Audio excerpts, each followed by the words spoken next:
So yeah, I just wanted to quickly mention some of the things that I've learned working with Jim over the past couple of years.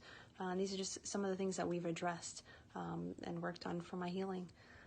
So there would be microbes, parasites, fungus, yeast, mold, heavy metal toxicity, EMFs, emotional health.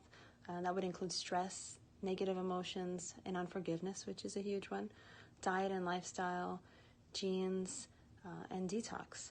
So any combination of these things can throw off our body's terrain and allow for cancer growth. So I was just blown away to learn all of these things. And I wasn't told any of it by any of my doctors. And doctors don't know this.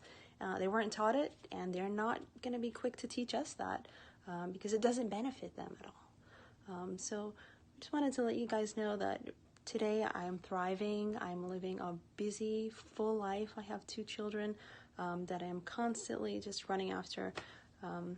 And don't give up hope. Don't give up hope. That's my advice to you. And please reach out to Jim. He is available. He's making himself available. His heart is just a beautiful heart. And he wants to help you and help guide you. And thank you for listening today. And please feel free to reach out to me if you have any questions. My name is Melissa, and I'll be available as well. All right. Thank you.